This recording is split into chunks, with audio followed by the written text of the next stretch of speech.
we can go out to India. We've got Nitin Garg. I hope I pronounced that right. He, him, please correct me on my pronunciation. You're talking with SR and Tom. What's up? Hey, man, and I'm calling from India, and let me get right to the question. So, the topic that I would like to talk to you about is why atheism and not agnosticism. Yeah, good question. Definitely. Tom, you want to strike first on that? Yeah, I mean, a difference without distinction, in my opinion, right? Like, Dawkins has the famous scale of 1 to 7, right? 1 is I know that there is a God, and 7 is I know that there's not a God. On that scale, most of us would probably consider ourselves a 6, but that doesn't make us agnostic necessarily. We identify as atheists, whatever. So for me, it's a distinction without a difference, or whatever that phrase is, because I live my life as if I'm a 7, right? That there's nothing at the end of it, right.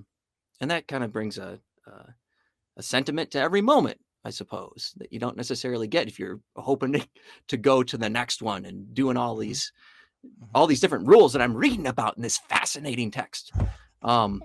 No, that's my thought. SR, you? Yeah, I think oftentimes, especially in just like casual conversation, that is the case. There just really isn't a difference between these terms for a lot of people. There are a couple of different reasons why I take the label atheist as opposed to agnostic. One reason is because for me personally, I do take a little bit harder of a stance on, God's existence, any deity's existence than a lot of other people out there that use the label atheist. I mean, I'm one of those people that says literally every single definition of a God that I have ever heard is wrong in some way. Okay. Now that doesn't mean that I rule out categorically that there could be something.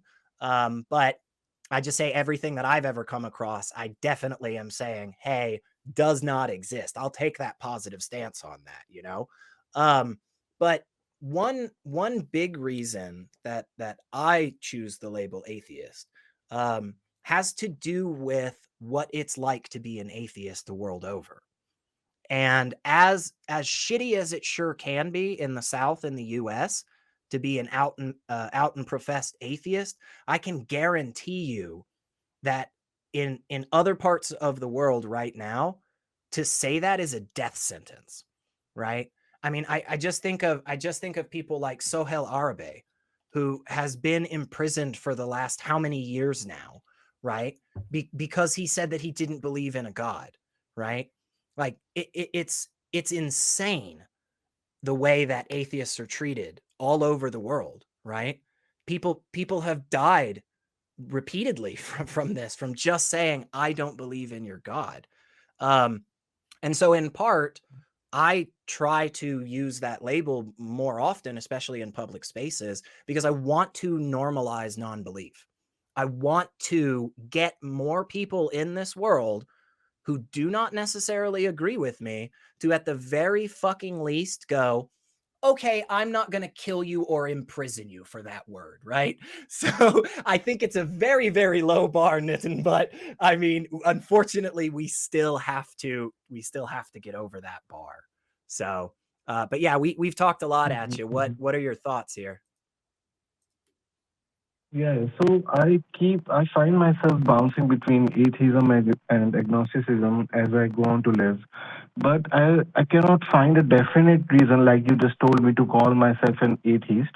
Yes, on a scale of 7 or 10, I find myself right in the middle, because I cannot definitely say that there is no such thing as God, or something that something supernatural or cosmic, or something unexplicable, right? Are there? I mean, I would like to ask you this question, sir.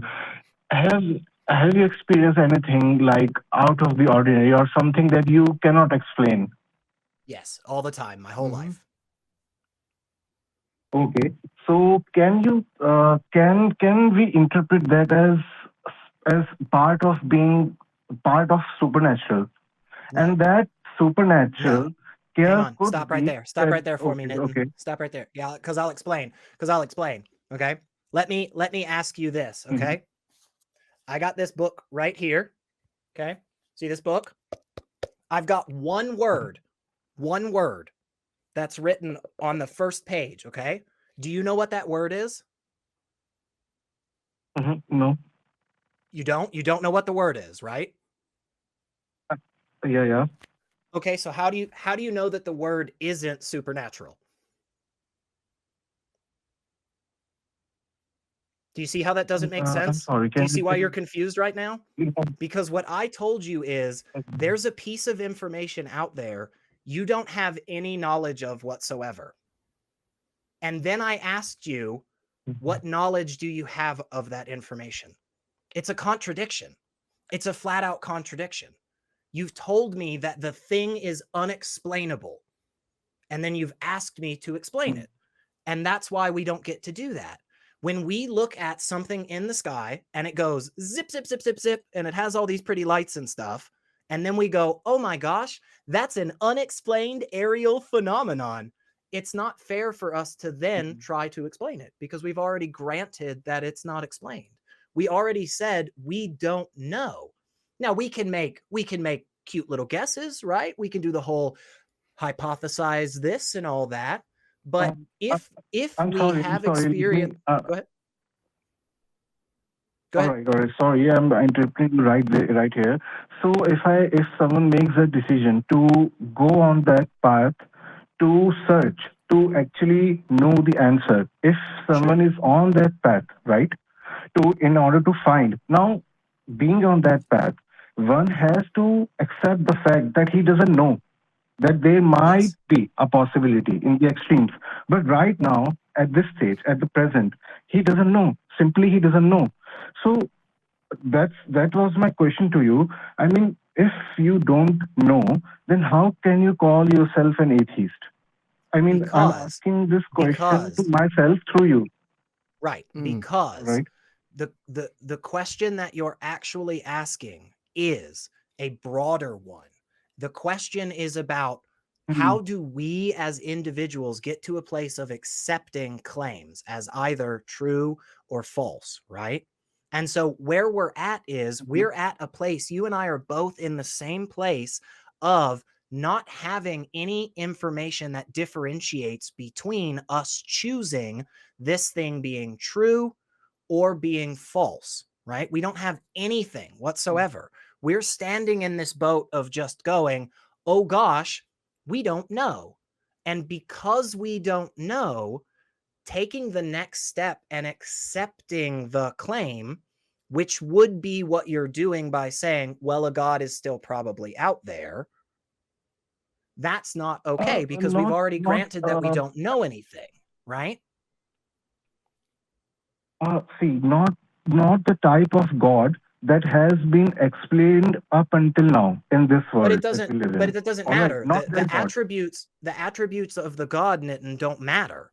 Okay? Because no matter what the attributes are for this God, at the end of the day, if it's in that category of we just don't have any information one way or the other, we should still do the thing that we do in every other instance of our lives, where we withhold our acceptance until presented with some type of information that points us one way or the other, right?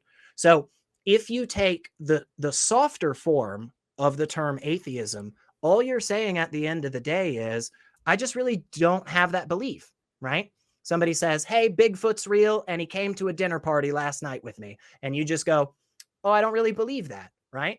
You're not categorically ruling out the existence of Bigfoot, especially if somebody goes through the effort of saying, well, what I mean by Bigfoot is actually just a particular type of ape that has existed in the woodlands of North America for a really long time and really doesn't have, it's kind of like a person, but it's kind of ape like, and it's just this thing that we haven't found yet. It's like, well, if you describe it like that, the possibility goes up because now your definition is more tied to reality, but we still don't have anything that actually pushes us towards the acceptance of that claim. And so, for the time being, it is the reasonable stance to just say, we don't know. It's probably not there, though. We don't have any reason to believe it. Does that any of that sit well with you? Any of that fair or explanatory? We might have lost him, but that's okay. That's all right. That was good though. I appreciate that perspective of like, Yeah. but life's so amazing. Think Yeah. about it. There's miracles all the time. And you might remember this. I saw a few years back. There was a lottery. I think it was in Bosnia, right? The lottery happened, Mm-hmm. and then another lottery and the exact same numbers. And like, what are the odds? Well, Right. they're astronomically like insane. Yep. And yet they couldn't find any evidence of cheating or anything like that. So it's just, yeah, what are it happened. Right. And that is always something, you know, those big numbers, those big odds are always something that I hear, you know, atheists of some kind say. And again, Nitin, I think we just unfortunately had we just lost connection there. I'm not sure, you know, what happened, but that's a good question. And I think the reason that's an important thing that we talk about is because a lot of times what I find is people are using the definition of agnosticism just as like, oh, I don't know. And then atheism as more of a hardcore, yes, I for sure know this thing and it's not that. And that doesn't have to be the case, right? I really do think that Gnosticism and theism are talking about different things. Like when you say you're a theist, what you mean is I believe in this particular deity that does stuff in the world around me, right? When you're agnostic, you're saying more like, oh, I just don't know. We just don't have any knowledge any which way, you know? But again, like I said, if we're in the boat of agreeing that we don't have any knowledge on a particular claim or subject, taking the next step to then start saying, but here is what we know, like that can be really problematic. It's not to say that like we don't know everything about dark energy, but we know a good bit, actually. We do actually know a good bit, you know? But that's different than saying, like, oh, there's just this thing out there that we have no understanding of whatsoever. But here's what it is, you know? It's just a little bit contradictory there, I think.